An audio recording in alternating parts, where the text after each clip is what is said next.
Well, let's see which other people are, deemed to be unacceptable by the Emeek regime.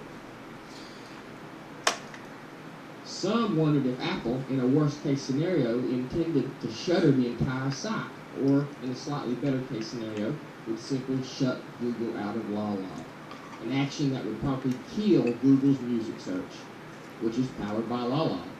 Luckily, it looks like Apple has no plans to shut Google out of La La. Quote, "We have enjoyed a good relationship with Apple for many years, and that continues to be the case," R.J. Pittman, Google Director of Product Management, told Businessweek. Quote, "We are agreeing to continue to leave the service as it is. Even so, this has to be a lesson to Google. Make sure you own the companies and technology that power your search methods. With Apple now in control of Lala, and consequently Google Music, Google can't be resting easy." Booyah! Google gets owned. Google swoops in and buys up AdMob from Apple. AdMob is the network that advertises on the iPhone, and Apple wanted that, and I can understand why. And Google swoops in and buys it because their main business is ad revenue, and they're wanting to advertise on every damn platform on the planet, so they swoop in and buy AdMob. So what's Apple do? They swoop in and buy Google Music. Oh, now Apple controls Google's music. Am I the only one who thinks this is pot kettle again? Emeek would be throwing a fit if Google had bought something from underneath Apple. Say, Google's trying to take over Apple, Google's trying to do evil shit, Google's trying to take over the world. But if Apple does it to Google, it's fine. Am I missing something here? So they didn't do it for the engineers. They didn't do it to integrate it into iTunes. They did it to burn Google. That's what I think. At least that's the scenario that makes me feel the happiest. Yeah, because I love Apple and I hate Google, and anyone who weakens Apple is bad, and anyone who weakens Google is good. Nice draconian view of the world there, Emeek. Google owned again. Yelp walks away from Google deal with $500 million. Jerry Stoppelman, the CEO of Yelp, has walked away from all but signed deals to be acquired by Google for more than $500 million. The deal was, as we wrote late last week, in the later stages of negotiation. The two companies had agreed on a price around $550 million plus earnouts. That's $550 million plus earnouts, and we're working through the final details of the acquisition. Then something happened that made Yelp reconsider the deal. Over the weekend, they notified Google that they were not going to sell. So why not? What made the deal go sideways? It says they're working on it. They're working to figure that out. From the information they've gathered, there's currently no other suitors seriously looking at the company. For now, Yelp intends to stay independent. They intend to stay independent. We're betting that someone, Apple, came to Yelp with an offer for a strategic deal that gave Stoppelman the confidence to say no to Google.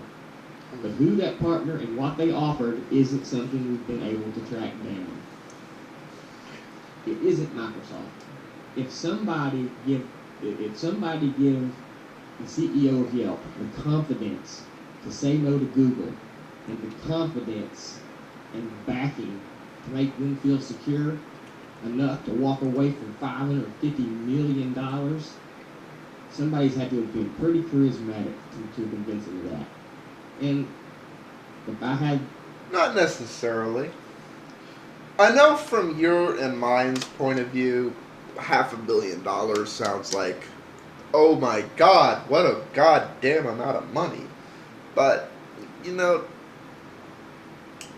as far as things like this go, that's a fair but not obscene price. They may have thought they're better off just keeping the company rather than lopping off. It's 6 1/2 dozen. he can speculate all he wants that Apple's competing with Google, and I'm sure that makes him feel better. But it doesn't mean that's what's happening. Steve Jobs trying to convince me of something? Hey, maybe I would listen to him. If I had him telling me, hey, Apple's got your back. I know you would listen, AppleSoldier. He's convinced you that everything other than Apple sucks, even when it doesn't. Even when Apple's inferior, you say Apple's better. Steve Jobs has you brainwashed. Well, far. I might have the guts to turn down Google, too. I have a feeling Microsoft has nothing to do with this. So Google gets owned again, and not only is Apple taking outright steps to thwart Google, it looks like they're taking, alleyway steps to thwart Google, too. So that's just a great story. Verizon defends $350 early termination fee to the FCC. That's bullcrap. They're charging $350. They upped it from $175. They're saying these things are advanced. The droids are advanced devices, so they have to charge more. Why isn't the iPhone considered an advanced device then? Is that what's going to happen when the iPhone goes to Verizon? Am I going to have a $350 termination fee on the iPhone when I sign up? Verizon, nothing but crooks. They squeeze every single penny out of the customer that they possibly can get. And if we're Welcome to Cell Phone Carriers 101. On the one hand, I sympathize, but on the other hand, I hate Verizon. But, the point of that fee is to cover people jumping ship. And honestly, if there's a hack out there for the droid, and since it's CDMA, what I think Verizon's trying to protect against here is people going in there, buying a droid, hacking it, and then going to Metro where they get unlimited data, unlimited voice, unlimited everything.